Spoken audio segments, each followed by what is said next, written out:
হাবিব আপনি চলে যান। আমার হাবিব গিয়ে মাকামে মাহমুদের সিজদায় পড়ে গিয়ে এত কান্না কাঁদবেন, চোখ দিয়ে টপ টপ টপ টপ করে পানি বার হবে। আমার নবীর কান্না দেখে আল্লাহ পাক সহ্য করতে পারবেন না। আমার নবীকে ডাক দিয়ে বলবেন, হাবিব আপনি মাথা ওঠান, মাথা ওঠান, মাথা ওঠান। এই সময় আমার নবী পাক বলবেন, ও রব্বি আল্লাহ, মাথা তুলব না, মাথা তুলব না। কেন মাথা তুলবে না? তুমি কি তোমার সন্তানের কথা কি মনে পড়ে গেল? তোমার খাদিজার কথা কি মনে পড়ে গেল?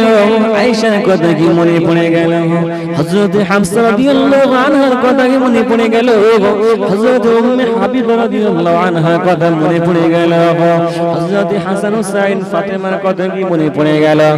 নবী বলেছেন, না না না, আমি এদের কথা ভাবি না। আমার গুনাহগার উম্মত উম্মতানিরা কই, আমার গুনাহগার উম্মত উম্মতানিরা কই। এই বলে নবী ঝরঝর ঝরঝর ঝরঝর করে কেঁদে ফেলবেন, এত কান্না কাঁদবেন, কেঁদে কেঁদে কেঁদে কেঁদে নবীর চোখ দিয়ে টপ টপ করে পানি পড়বেন। আল্লাহ পাক আমার উম্মতের কি হবে? আল্লাহ পাক আমার উম্মতের কি হবে? আমার আল্লাহ পাক জানাবেন, হাবিব চিন্তা করবেন না, হাবিব আপনি চিন্তা করবেন না। আমার আল্লাহ পাক উম্মতকে মাফ করে দেবেন।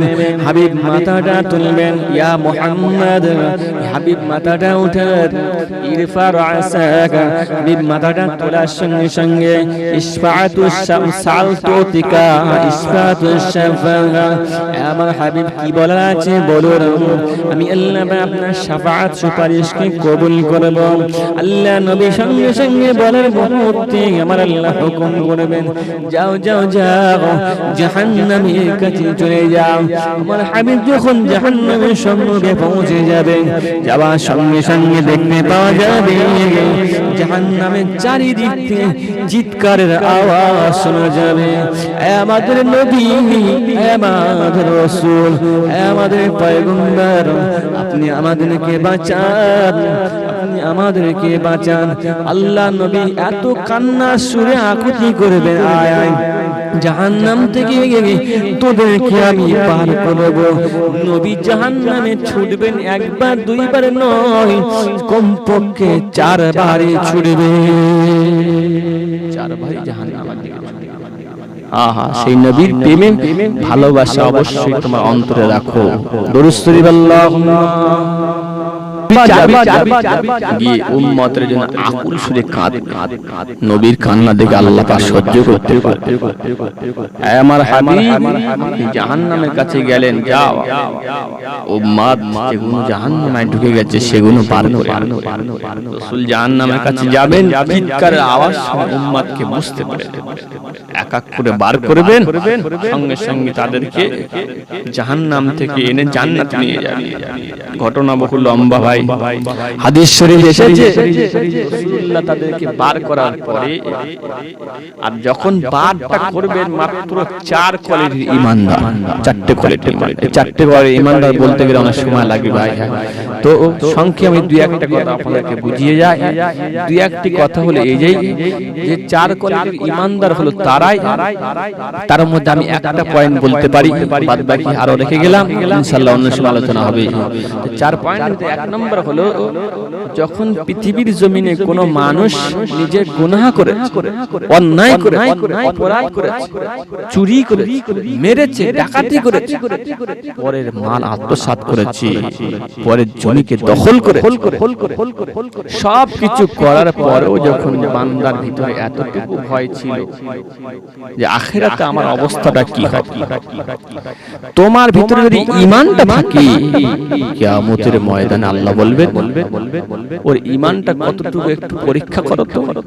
ঈমান পরীক্ষা করা হবে, ওর ঈমানটা যদি একটা সরষের দানা পরিমাণ, সরষের দানা বোঝেন, সরষের দানা, ওই সরষের দানা পরিমাণ যদি হয়, ওই রকম ঈমান থাকলেও আল্লাহ জাহান্নাম থেকে বার হয়। এখান থেকে আমি 3টে শেকেল আপনাদের কাছে রেখে দিয়ে গেলাম, তিনটে সূরা আপনাদের কাছে রাখলাম, এই তিনটে পয়েন্ট অন্য সময় মনে করে দেবেন, আলোচনা হবে।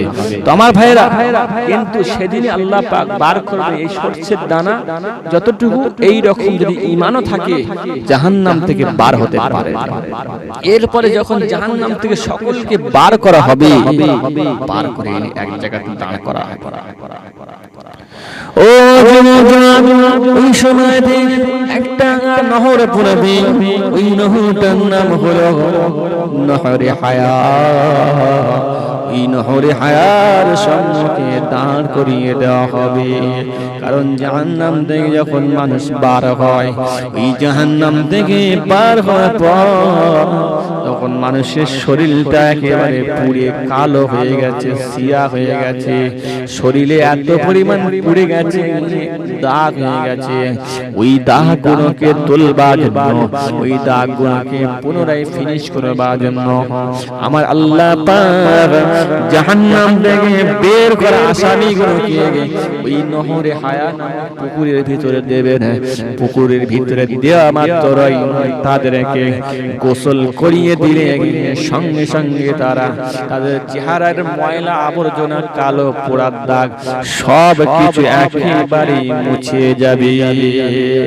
ও যুবক জওয়ান, ওই সব কিছু মুছে যাওয়ার পর তাদের এমন করে চেহারায় কোনো দাগ থাকবে না।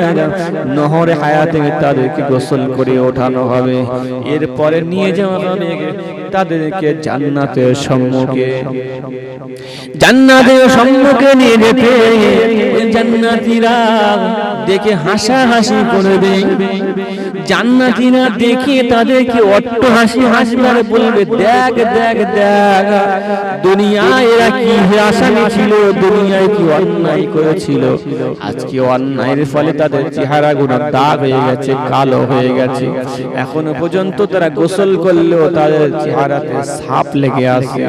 ওই সময়তে তারা হাসাহাসি করবে, আমার আল্লাহর কাছে তারা অভিযোগ দেবে, ও রব্বি আল্লাহ পাক, আপনি দেখেন না তারা কিভাবে আমাদেরকে দেখে হাসে, আমাদের বড় লজ্জা পায়।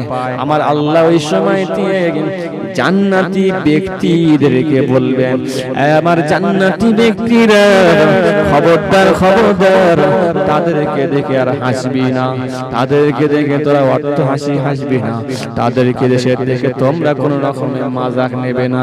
কারণ হলো তারা অন্যায় করার জন্য, তারা পাপের জন্য তাদেরকে আল্লাহ পাক জাহান্নামায় ফেলে শাস্তি দিয়েছে। আজকে হয়তো তাদের ঈমানের বলে, ঈমানের পাওয়ারে তারা জাহান্নাম থেকে পার হয়ে এসে তারা জান্নাতে এসেছে। খবরদার, ওদেরকে দেখে ইয়ার কি করবি না, ঠাট্টা নিবি না। এই সময় জান্নাতীরা চুপ হয়ে যাবে, তাদেরকে পুনরায় জান্নাতের ভিতরে ঢুকিয়ে দেওয়া হবে। তখন তারা জান্নাতের ভিতরে আরাম, জান্নাতের ভিতরে আয়েশ, জান্নাতের ভিতরে যত প্রকার নিয়ামত আছে সকল নিয়ামত তারা উপভোগ করতে থাকবে, আনন্দ উপভোগ করতে থাকবে। আর মনে মনে বলতে থাকবে, দুনিয়া জমিন যদি অন্যায় না করতাম, অপরাধ যদি না করতাম, তাহলে আমাদের পাপ কোনো যদি না থাকতো, অবশ্যই আমরা ডাইরেক্ট জান্নাতে আসতে পারতাম। আজকে আমাদের অন্যায় করার জন্য জাহান্নামে গিয়েছিলাম, আমাদের শরীরটা পুড়ে সারকা হয়ে গিয়েছে, তারপরেও আল্লাহ পাকের দয়া লেগেছে। এখানে কিন্তু দুটো পয়েন্ট আপনারা ভালো করে খেয়াল রাখবেন। দুটো পয়েন্ট হলো এটাই, এক নম্বর হলো দয়া, আর একটা হলো ইহসান। এক নম্বর হলো দয়া, আর একটা হলো ইহসান।